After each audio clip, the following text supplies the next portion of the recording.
স্বাধীনতার পর এ যাবৎ অনুষ্ঠিত বাংলাদেশের মোট ১২টি জাতীয় সংসদ নির্বাচনের প্রায় প্রতিটিতেই কোনো না কোনো বিতর্ক ছিল। এমনকি বঙ্গবন্ধু শেখ মুজিবুর রহমানের শাসনামলে অনুষ্ঠিত ১৯৭৩ সালের প্রথম জাতীয় সংসদ নির্বাচন, ১৯৮৯ সালে জিয়াউর রহমানের আমলে অনুষ্ঠিত বাংলাদেশের দ্বিতীয় জাতীয় সংসদ নির্বাচনও বিতর্কের ঊর্ধ্বে ছিল না। মোট ১২টি জাতীয় নির্বাচনের মধ্যে মাত্র ৪টি নির্বাচন হয়েছে নির্দলীয় তত্ত্বাবধায়ক সরকারের অধীনে, আর বাকিগুলো অনুষ্ঠিত হয়েছে দলীয় সরকার এবং সামরিক শাসনের অধীনে।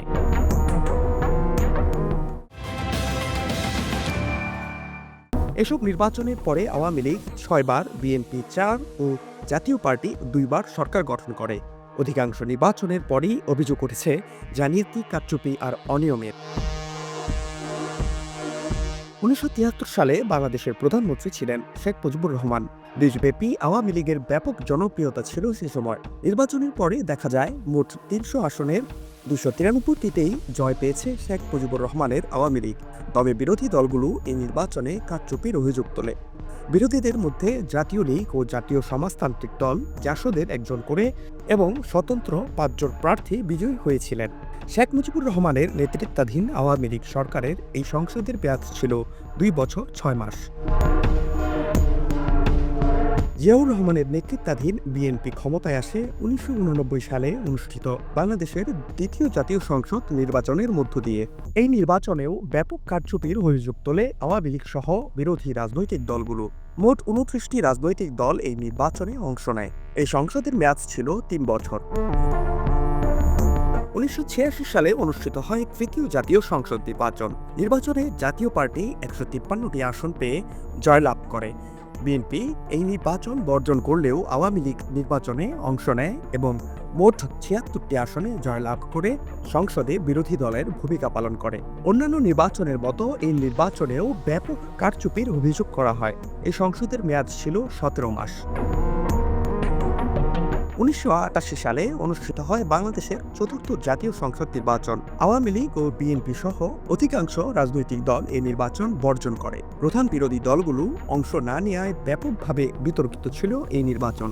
জাতীয় পার্টি ২৫১টি আসন পেয়ে জয়লাভ করে সরকার গঠন করে। এই সংসদের মেয়াদ ছিল ২ বছর ৭ মাস। বাংলাদেশের ইতিহাসে প্রথমবারের মতো নিরপেক্ষ সরকারের অধীনে অনুষ্ঠিত হয় ১৯৯১ সালের পঞ্চম জাতীয় সংসদ নির্বাচন। নির্বাচনে দুইটি প্রধান রাজনৈতিক দল আওয়ামী লীগ ও বিএনপি সহ ৭৫টি রাজনৈতিক দল অংশ নেয়। এই নির্বাচনে ১৪০টি আসন পেয়ে জয়লাভ করে বিএনপি। আওয়ামী লীগ পায় ৮৮টি। এই নির্বাচনের পরেও আওয়ামী লীগ সভানেত্রী শেখ হাসিনা নির্বাচনে সূক্ষ্ম কারচুপি হয়েছে বলে অভিযোগ তুলেছিলেন। খালেদা জিয়ার নেতৃত্বাধীন বিএনপির এই সংসদের মেয়াদ ছিল ৪ বছর ৮ মাস। ১৯৯৬ সালে বাংলাদেশে মোট ২টি নির্বাচন অনুষ্ঠিত হয়। সেবার খালেদা জিয়ার নেতৃত্বাধীন তৎকালীন বিএনপি সরকার আয়োজন করে একটি একতরফা নির্বাচন।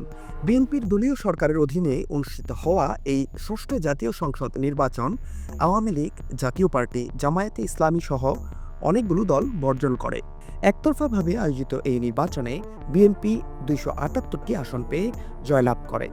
এর মধ্যে ৪৯টি আসনে বিএনপির প্রার্থীরা বিনা প্রতিদ্বন্দ্বিতায় নির্বাচিত হয়ে যান। নির্বাচন শেষে বিদেশি গণমাধ্যমগুলো দাবি করে এই নির্বাচনে ভোটার উপস্থিতি ছিল ১০%-এরও কম। ওই সংসদে আনুষ্ঠানিক কোনো বিরোধী দল ছিল না। একটি মাত্র আসন পেয়ে বিরোধী নেতার চেয়ারে বসেছিলেন শেখ মুজিবুর রহমানের স্বঘোষিত হত্যাকারীদের অন্যতম ফ্রিডম পার্টির সৈয়দ ফারুক রহমান। এই সংসদের মেয়াদ ছিল মাত্র ১১ দিন।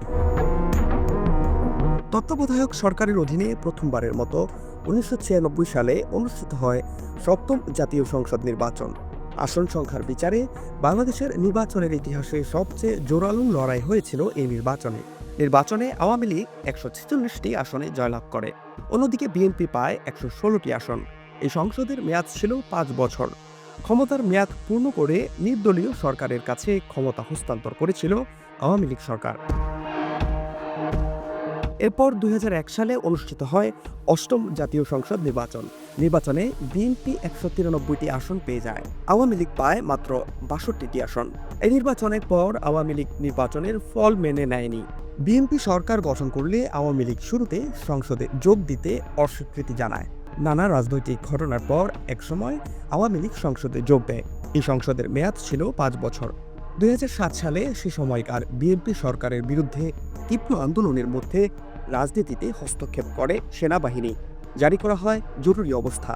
সেনাবাহিনী সমর্থিত তত্ত্বাবধায়ক সরকারের অধীনে 2008 সালে অনুষ্ঠিত হয় নবম জাতীয় সংসদ নির্বাচন। এই নির্বাচনে আওয়ামী লীগ 230টি আসন পেয়ে জয়লাভ করে। অপরদিকে বিএনপি পায় মাত্র 30টি আসন। তত্ত্বাবধায়ক সরকার ব্যবস্থা বাতিল করে আবারও দলীয় সরকারের অধীনে নবম জাতীয় সংসদ নির্বাচন আয়োজন করে আওয়ামী লীগ সরকার। বাংলাদেশের ইতিহাসে নির্বাচন পূর্ব সহিংসতার দিক থেকে এই নির্বাচন সব রেকর্ড ছাড়িয়ে যায়। 2013 সালের তফসিল ঘোষণার পর থেকে ভোটের আগের দিন পর্যন্ত নিহত হয় মোট 123 জন, আর ভোটের দিন নিহত হন 19 জন। 38টি জেলায় প্রায় 150-এর মতো কেন্দ্রে অগ্নিসংযোগ করা হয়। বিভিন্ন জায়গায় ব্যালট পেপার ও নির্বাচনী সরঞ্জাম পুড়িয়ে দেওয়ার ঘটনা ঘটে। প্রধান বিরোধী দল বিএনপি সহ বেশিরভাগ রাজনৈতিক দল আওয়ামী লীগ সরকারের অধীনে নির্বাচনে অংশ না নেয়ার সিদ্ধান্ত নেয়। রাজনৈতিক দলগুলো নির্বাচন বর্জন সত্ত্বেও ক্ষমতাসীন আওয়ামী লীগ ও এর জোটভুক্ত দলগুলো সহ মাত্র 12টি দল অংশ নেয় নির্বাচনে। এই নির্বাচনে ক্ষমতাসীন জোট ও তাদের শরিক দলের প্রার্থীরা ভোটের আগেই 300 আসনের মধ্যে অর্ধেকের বেশি অর্থাৎ 153টি আসনে বিনা প্রতিদ্বন্দ্বিতায় নির্বাচিত হয়ে যান। ভোট হয় মাত্র 147টি আসনে। নির্বাচন শেষে আওয়ামী লীগ একাই পায় 234টি আসন, জাতীয় পার্টি পায় 34টি। রাশেদ খান মেনন ও হাসানুল হক ইনুর দলসহ অন্যান্য দল পায় বাকি 16টি আসন। বিরোধী দলসহ অন্যান্যরা এই নির্বাচনকে একতরফা নির্বাচন হিসেবে আখ্যা দেয়। এরপর 2018 সালের একাদশ জাতীয় সংসদ নির্বাচন ছিল বাংলাদেশের ইতিহাসের আরও একটি সাজানো একতরফা নির্বাচন।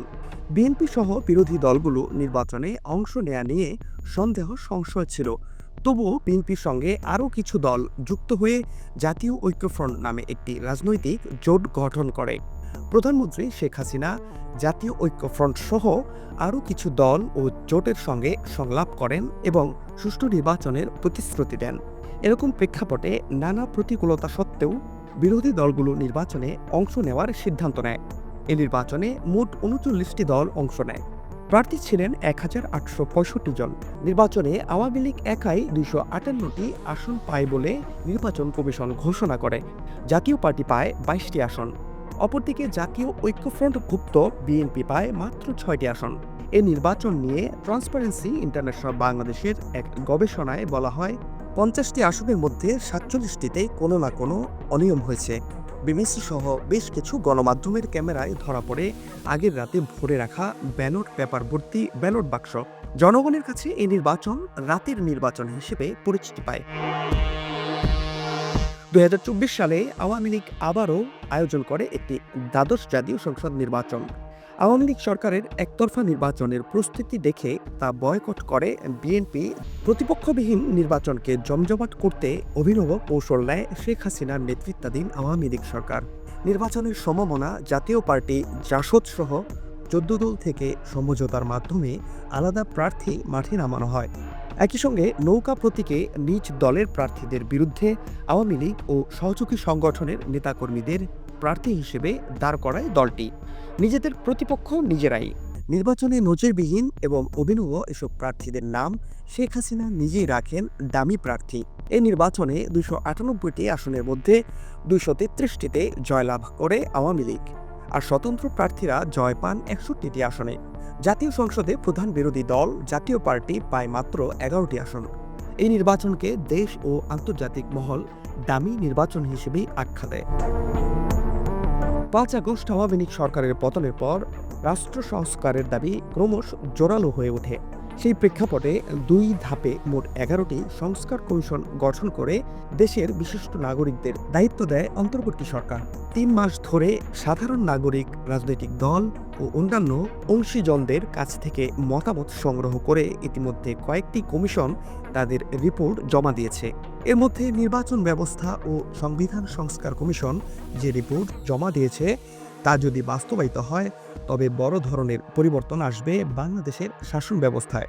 অবাধ, নিরপেক্ষ ও সুষ্ঠু নির্বাচন অনুষ্ঠানে একটি কার্যকর ব্যবস্থা গড়ে তোলার লক্ষ্যে 150টি সুপারিশ রেখেছেন বদিউল আলম মজুমদারের নেতৃত্বাধীন নির্বাচন ব্যবস্থা সংস্কার কমিশন। প্রতিবেদনে রাজনৈতিক দলের লেজুর ভিত্তিক সংগঠন নিষিদ্ধ করার প্রস্তাব করা হয়েছে, দ্বিকক্ষ বিশিষ্ট সংসদ চালু, স্থানীয় সরকারের নির্বাচনে দলীয় প্রতীক না রাখা, জাতীয় সংসদ সহ সব নির্বাচনে রিটার্নিং কর্মকর্তা হিসেবে জেলা প্রশাসকদের বদলে নির্বাচন কমিশনের নিজস্ব কর্মকর্তাদের যুক্ত করার প্রস্তাব রাখা হয়েছে। ইভিএম ব্যবহার বাতিল এবং 40% ভোট না পড়লে পুনর্নির্বাচনের বিধান প্রস্তাব করা হয়েছে। না ভোট ব্যবস্থা চালু এবং বিনা প্রতিদ্বন্দ্বিতায় নির্বাচন বন্ধের কথাও বলা হয়েছে প্রতিবেদনে। এছাড়া নতুন দলের নির্বাচনের শর্ত শিথিল এবং সদস্য তালিকা ওয়েবসাইটে প্রকাশের কথা বলা হয়েছে এই প্রতিবেদনে। গুরুতর অপরাধে অভিযুক্ত ও সাজাপ্রাপ্তদের রাজনৈতিক দলের সদস্য হওয়ার অযোগ্য ঘোষণা করার প্রস্তাবও রয়েছে এতে। রাজনৈতিক দলের অভ্যন্তরীণ গণতন্ত্র নিশ্চিত করতে গোপন ভোটে কমিটি গঠনের প্রস্তাব করা হয়েছে। দলীয় তহবিল ব্যবস্থাপনায় স্বচ্ছতা নিশ্চিত করতে আয় ব্যয়ের হিসাব বাধ্যতামূলকভাবে নিরীক্ষার কথা বলা হয়েছে। প্রার্থীর মনোনয়নপত্রের সঙ্গে 5 বছরের আয়কর রিটার্ন জমা এবং মিথ্যা তথ্য প্রদানে প্রার্থিতা বাতিলের বিধান সুপারিশ করা হয়েছে। নির্বাচনী ব্যয় সীমিত করতে ব্যাংকিং বা আর্থিক প্রযুক্তি ব্যবহারের বাধ্যবাধকতা আরোপের প্রস্তাব করা হয়েছে। নিরপেক্ষ পর্যবেক্ষণের জন্য নতুন বিধান চালুর প্রস্তাবও করা হয়েছে এই প্রতিবেদনে। সাংবাদিকদের ভোট কেন্দ্রে প্রবেশ ও অনিয়মিত চিত্র ধারণের সুযোগ তৈরি করার কথাও প্রতিবেদনে উল্লেখ রয়েছে। এই সুপারিশগুলো বাস্তবায়িত হলে গণতন্ত্র ও স্বচ্ছতা নিশ্চিত করা সম্ভব হবে বলে কমিশন আশা প্রকাশ করছে। কমিশনের প্রধান বদিউল আলম মজুমদার বলেন, এই সংস্কার কার্যক্রম দেশের নির্বাচন ব্যবস্থা পুনর্গঠনে অত্যন্ত গুরুত্বপূর্ণ। তবে সংস্কার কমিশনের সুপারিশ বাস্তবায়িত হবে কিনা তা নিয়ে আলোচনা চলছে। অনেকে মনে করছেন সুপারিশগুলো সব রাজনৈতিক দলের কাছে গ্রহণযোগ্য না হলে বা তাদের মধ্যে ঐক্যমত না থাকলে গুরুত্বপূর্ণ প্রস্তাবগুলো বাস্তবায়ন নাও হতে পারে। বিএনপির স্থায়ী কমিটির একজন সদস্য বলেছেন, সংস্কার কিভাবে হবে বা কতটুকু হবে তার সিদ্ধান্ত নেবে সংসদ এবং নির্বাচিত প্রতিনিধিরা। বিশেষজ্ঞরা বলছেন, রাজনৈতিক দল এবং প্রশাসনিক কাঠামোর উপর নির্ভর করবে সুপারিশগুলো বাস্তবায়িত হবে কিনা। ফাহাদ শাহরিয়ার, বাংলা ফ্লো।